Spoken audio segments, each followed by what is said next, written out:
Une sœur a rencontré son mari sur Internet. Ils se sont fréquentés virtuellement parlant pendant 1 an. Et 1 an plus tard, il est parti la rencontrer dans son pays d'origine. Il a vu sa famille et la famille a demandé à ce qu'il l'épouse avant qu'elle ne vienne rejoindre le monsieur ici en France. Donc il est venu en France, après il est reparti l'épouser. La fille était vierge. Le monsieur, lui, il avait dit à la fille qu'il était nymphomane. Un nymphomane, c'est quelqu'un qui adore le sexe. Et après, il est rentré, la fille l'a rejoint. Quand la fille l'a rejoint, au début, tout se passait bien.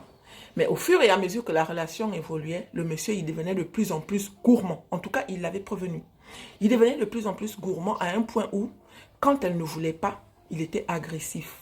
Et pendant qu'il faisait l'amour, il avait l'habitude de prendre des comprimés pour faire durer le plaisir. Elle me dit qu'au début, je gérais. Mais étant donné que c'était ma nouvelle expérience, parce qu'avant lui, je n'avais pas connu d'homme, ça devenait fatigant. J'avais des fois mal parce que ça durait trop. Et lui, plus j'avais mal, plus lui, il prenait son pied. À un point où, des fois, je me retrouvais avec des blessures. Et quand je lui disais ça, lui, il s'en foutait en fait. Ça veut dire que le jour où j'avais des blessures, le lendemain, il voulait quand même me faire. Et quand je ne faisais pas, il m'insultait, il m'agressait et des fois même, il me tapait. Il tapait la fille régulièrement. Elle dit, je prenais sur moi, je faisais comme si de rien n'était. Et des fois, je cédais à un point où j'avais tellement accumulé parce que je sentais maintenant que là, ça n'allait pas. Un soir, ils sont sortis, ils sont allés voir les amis. À l'arrivée là-bas, pendant leur conversation et tout, le monsieur a commencé à la dénigrer, il a commencé à l'insulter, mais d'une manière vraiment humiliante en fait. Que même les amis autour ont dit, non, mais pourquoi tu parles comme ça, ta femme? Mais non, voilà, non, non, non, non. Et quand ils sont rentrés, le soir même, pendant qu'elle était en colère, il a quand même demandé à coucher avec la fille. Et il est quand même parti prendre les comprimés avant de coucher avec elle. Et là, la fille a dit non.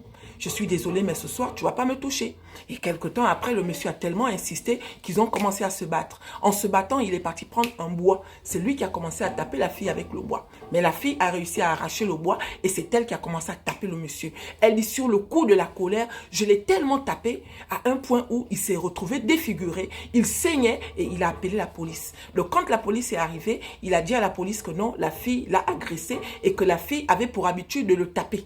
La police a demandé des explications. La fille a dit non, moi j'étais juste en légitime défense et c'est lui qui a commencé. Ils ont amené la fille en garde à vue. Elle est restée 24 heures et le lendemain, ils ont dit à la fille que quand il avait l'habitude de te taper, pourquoi toi tu n'avais pas appelé? La fille dit non parce que moi je pensais que ça devait passer. Sauf que non, ce jour-là, c'est le monsieur qui était défiguré et le tort est revenu à la fille. À l'heure actuelle, la fille est rentrée dans son pays.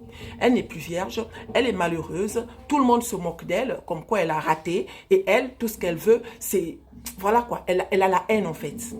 D'accord? En tout cas, faites attention mes chéris. Ce genre d'histoire est fréquente. Soyez